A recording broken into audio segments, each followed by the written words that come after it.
some other things. So before I get into more technical issues or more sophisticated things that we can do, I'd like to reinforce those things that you would like to learn better. So send me an email.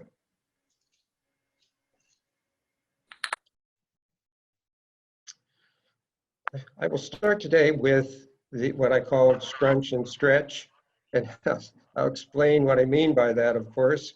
I wanted to show you the images so that you get an idea of what I'm talking about. Often, how this came about, by the way, is something that I came up with about 2 years ago, because as I was working on a number of images, or even when I was out shooting, and I had a beautiful sky and a beautiful foreground, in order to capture all of that into a single shot, other than a panorama, I needed to have the horizon right in the middle of the image. And I didn't want the image such that it would have the sky, the horizon right in the middle.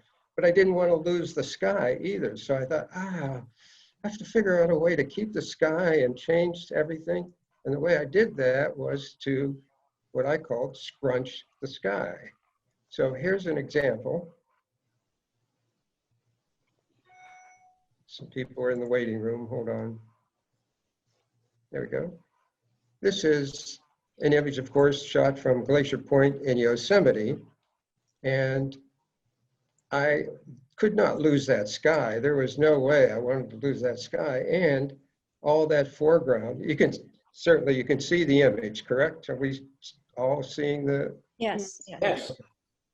So I thought, wow, there needs to be a way that I can keep everything, but still not have that horizon dead center. So in this image, I came up with the idea as I became more and more accustomed to and knowledgeable about selections.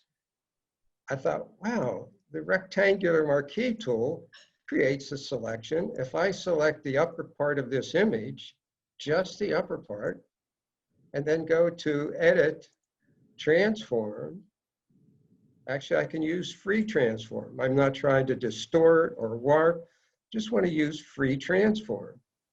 And grab that upper middle section and just pull it down. So I'm scrunching, which means I keep all the pixels that are there, and I'm keeping all the detail that's in the sky. I'm pushing it together, but at least I'm keeping that beautiful sky. So when I was able to do that, I thought, that's really a neat thing to be able to do. Let me do it again so that I show you something about that. One of the aspects of doing this is that when you make the selection, and here I bring it down into the top of Half Dome. You think, well, if you scrunch the sky, John, you'll scrunch Half Dome. Not quite true. Watch what happens, how fast it moves from the upper part when I scrunch it to the lower part. So I'll go back to Edit, Free Transform, grab the middle part. Now, as I bring it down, you see how fast it's scrunching the upper part and not doing much at all to the bottom part of the selection. So only until I come way down here is it scrunching the top of Half Dome. And I don't want to do that, but I'll redo this. I wanted you to see that when you use this, it tends to scrunch it together at the top faster than the other part of it. So let me come out of this because I would not include Half Dome in the selection.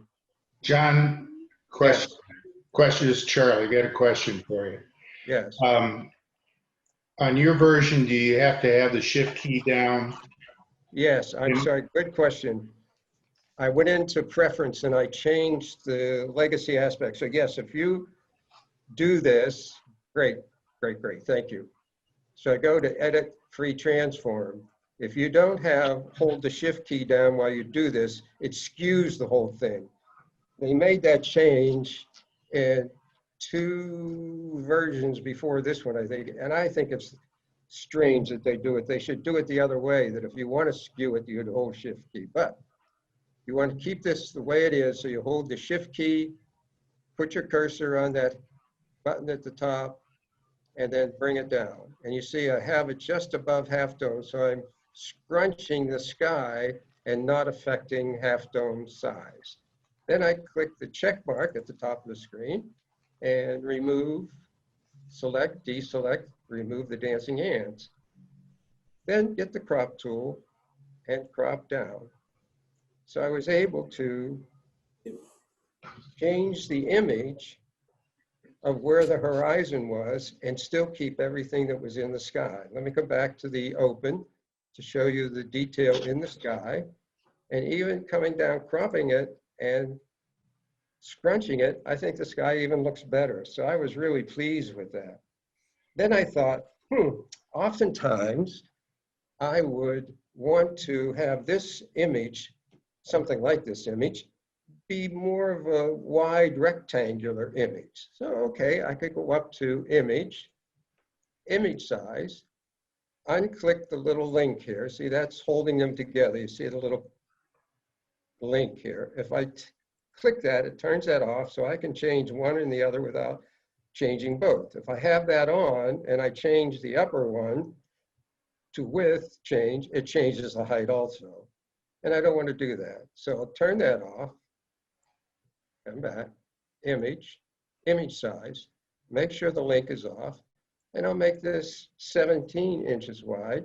And you see the height stays the same at 11.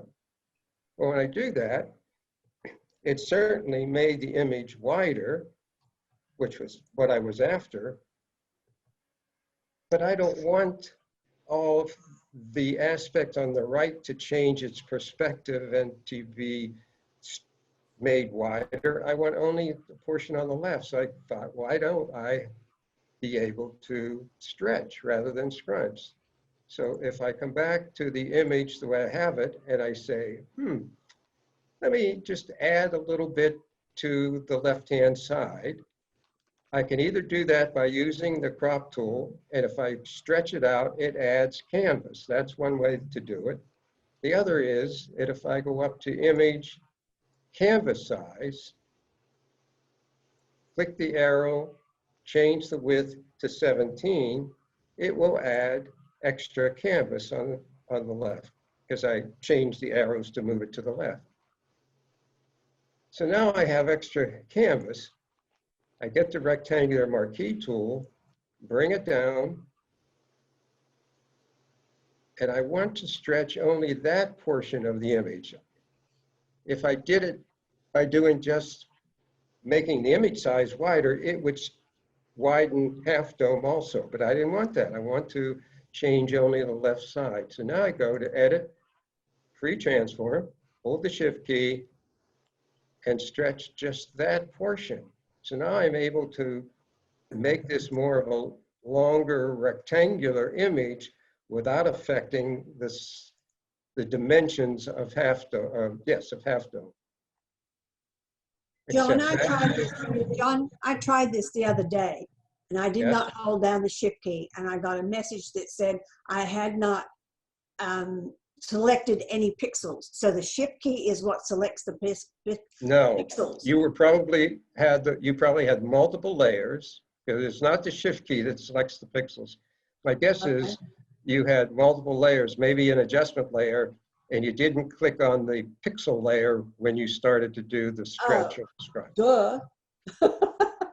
Remember, I always say there are three things to think about when something isn't doing what you wanted to do. One is, do I still have the right tool? Two is, do I have the correct options still up in the options bar at the top? And three, and maybe more importantly, am I on the correct layer?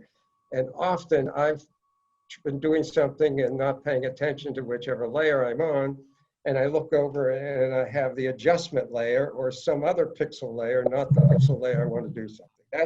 That's what it was. I'm sure you just didn't have the pixel. Okay, duh. Should have known that. Now, in this case, you notice that I have changed the perspective of this image without changing the width of half dome. I'll come back to this. There's the original. You're reverberating. Getting an echo. someone's taking their, as they have two computers, somebody has two computers or they have their phone on at the same time. So I've added canvas to the left. I do a selection with the rectangular marquee tool and then use free transfer to just stretch the left-hand portion, remove the dancing ants, then crop in on the image. So I've been able to change how the image will look and is presented, and I've been able to do it by either stretching or scrunching specific parts of the image. And on this one, if I wanted to change the sky some more, I could take the rectangular marquee tool and maybe scrunch that a little bit more because I want the bottom part of the image maintained. So free transform, hold the shift key down and scrunch that down a little more. So scrunch means push it all together. You're pushing those pixels together. And stretch means I'm stretching a portion of the image without making the whole image wider. So in this case, look how this image is presented compared to the open. So much more square than when I have accomplish the things that I want to accomplish. John, excuse me, is there a way to stretch the mid portion, or do you have to have the canvas so you pull it? You have somewhere to pull your pixels. You do, yeah, that's correct. And then if you try to do it in the midsection, Right. you get in, it gets very, very tricky because the things you're trying to line up may not line up within the image. There is a technique that was many versions ago. If you send me an email, I'll show that technique one time in the future. So that just talk about changing the middle of an image. Okay. Let me take another one that I did more recently.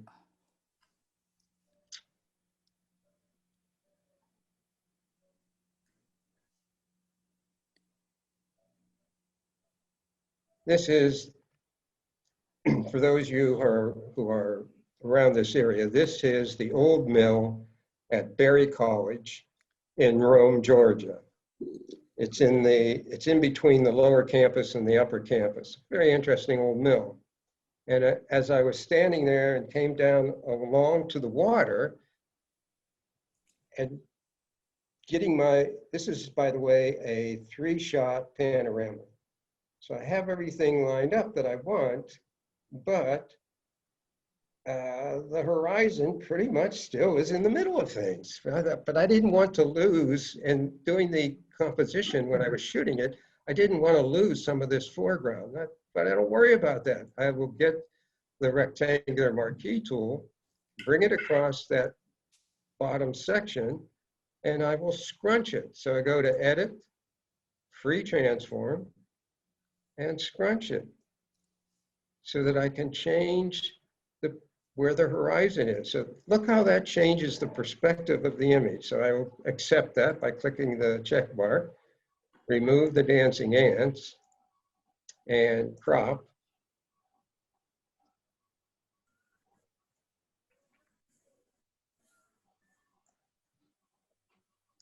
Now that draws attention much more to the old mill, which is the upper part of the image. And I still have maintained the water flowing through and the rocks coming down on the left-hand side. So that worked really well for me. Now, this was a panorama, but if I thought, after the fact, I didn't include enough on the left-hand side, I could think of stretching. So get the crop tool and add a little more to the left-hand side, accept that, get the rectangular marquee tool, and now it's just a matter of how much do you want to stretch. Well, in this case, I would stretch from the top of that little walkway going up right before that tree. And remember, it will stretch faster where I start to stretch it from than where it is at the end. So in this case, I go up to Edit, Free Transform, hold the Shift key, and move this to the left. And you see how fast it's changing this and not changing this portion to the right very, very fast. It is changing it, but not as fast as what I'm doing with the other portion. I'll accept that. Remove the dancing ants, select deselect. Get the crop tool. Crop that extra portion. I must have moved, see down here in the lower left, I must have moved that selection a little bit. Well, in this case, I think I would just take the spot healing brush, come down to that little area and let that fix it for me. So now I have it much wider without changing the width of the old mill. I was able to make this a much more rectangular image, scrunch the bottom part so that I have emphasis on the upper part, stretch that walkway off to the left so that it gives a whole different look to it. Let me come back to the beginning now as I've opened it, and you'll see the difference of how the foreground is dominant now, how the foreground is there, but not the dominant aspect. And let me come back to the first one. And if I decided that without knowing how to scrunch and stretch, I would think, I'll just make this wider. So I'll go up to image size, turn off the link, and at 19, I'll make it 20.5, just to see. And you see it made the mill wider. And if I was making this even wider, then the mill would stretch even wider also. So, and see, I don't want the mill and the windmill to be stretched. So keeping it that way, doing the scrunch, which I did, I'll just do it one more time. Pick up the bottom part, edit, free transform, hold the shift key, scrunch that up to what looks the way I want it to be. Accept that, remove the dancing ants.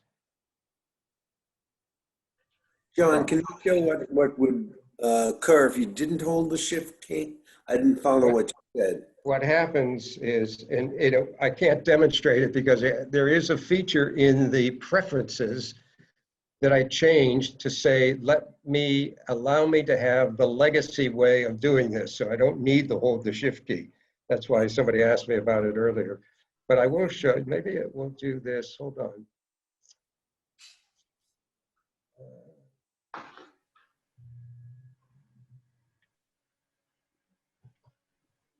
I'll think about it.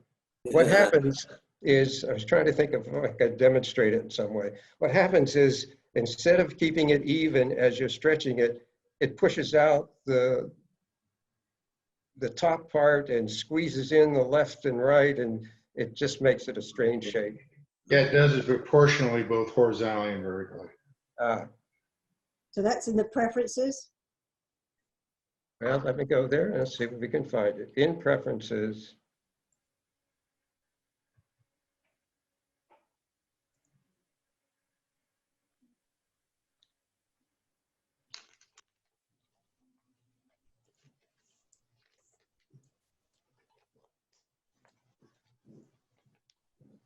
I'll find it and send it to you all because I don't see it here easily. There's one of these allows you to set it as legacy. There it is. In general, under the general, right here at the bottom of the middle, use legacy free transform. Then if you have that checked, in fact, I'll uncheck it, come back.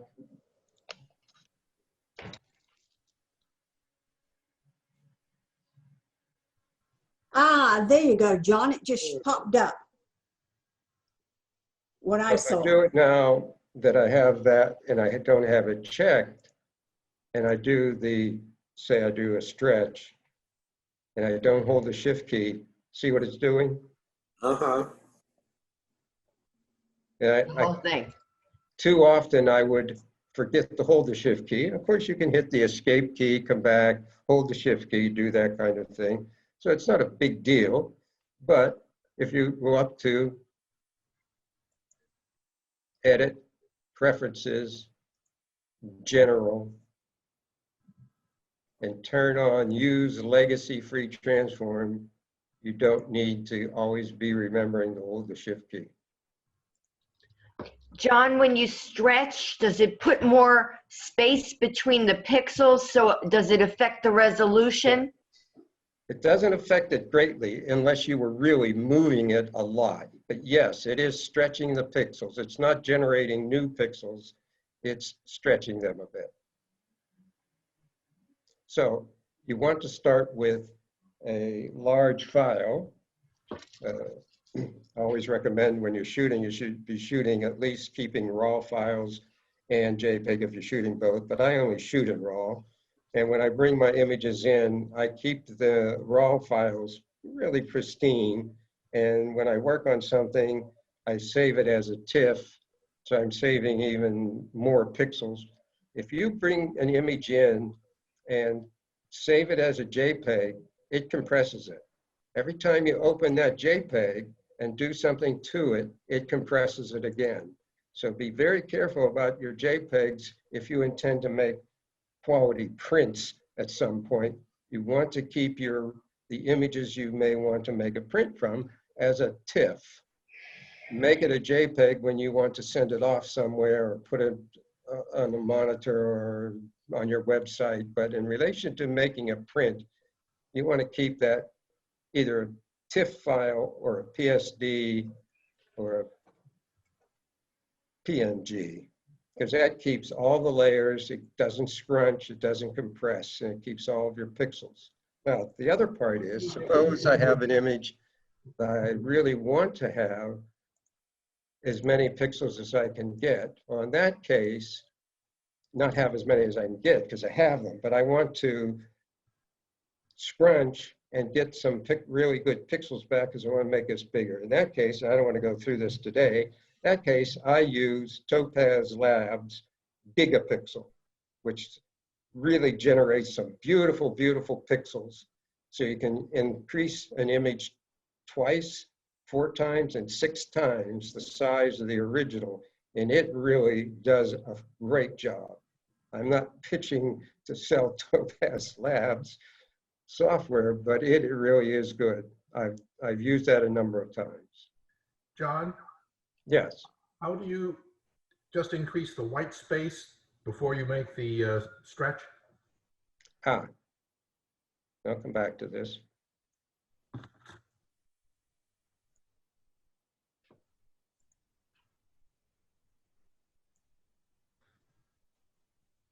There are 2 ways to give yourself white space. One is, most common, is to say image, canvas size. And you can add canvas to any portion of your image depending on which arrow you click here. If I want to add it to the left, I click this little arrow on the right. And if I change only the width, it will add, and I'll show this to you, then I'll come back to this. It will add blank space there. Now, it doesn't add white. It depends on what's in your bottom of your toolbar. Black in the foreground square and white in the background square. That is what is used when it creates that extra space. So let me flip those 2 around so that black is in the background square. I'll come back to this. And I'll go to image, canvas size, and add to the left. Now it will add, whoops, it added it as white. Usually, I'm wrong. It sometimes does that depending on what you're doing. But here, it added it that way. If I come back to this, the other way to add canvas is to get the crop tool, and when you move the crop tool larger than your image, there it is. It uses the color that's in the background. So obviously using image, canvas size, it will make it white if you use the crop tool and expand on it. I could do this in any direction. I can add canvas to this image simply by changing the crop, click on OK, and there it is. Now I can work on this image any way I want to do it and fill it into that empty space and then crop off later. Let me go back on this one to canvas size. And you see it is different. Down here is where it determines the color that we'll use when you make it bigger. You can make it white. You could do the foreground color, background color, white, black, or gray. I have white selected. So when I add canvas, in this case to the left, and I make it 21, it will make it white. If I change that image, canvas size, come down to the bottom and say, I'd like it to be gray. And I'll explain why I use one or the other, and then change the width, it will make it gray. The reason I like to use white is because it shows up so much, so well. It's just a personal preference that it's easier for me to see that expanded area if it's white than when it's a gray or a black. Let me go to the next image. So John, one time I've had a problem with this stretching is if I had a sky in it that was fairly dark and I stretched it because the pixels per inch changed, the color changed on it. So Oh, it did. Well, again, you're dealing, in the case of stretching, Evelyn asked a good question. Is it filling in pixels? No, it isn't. So you want to be careful that when you are stretching, you're not stretching it too much, and or that you're using a larger file. I'm just doing this with sample images, JPEGs that are only a meg or two big, but you would be wanting to have the largest image you have to yeah, do mine this. had a 30 megapixel file, so it's pretty big. Yeah. In fact, let me do this one to go back to what you were just saying. In this image, I would not want to stretch the sky, but given what he just talked about, if I add extra space up here,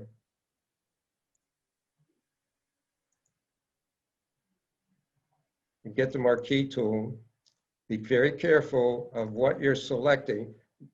And if you select something that's very small like this, excuse me, something that's small like that, and then stretch it, you're stretching too many pixels.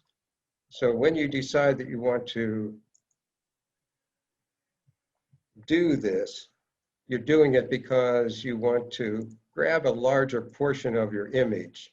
And in this case, I wouldn't have any problems stretching those trees a little bit. They would actually work in conjunction of what I wanted to do. So edit, free transform, hold the shift key if you haven't done that. You see how it is moving all the pixels. And if I did, so this would work.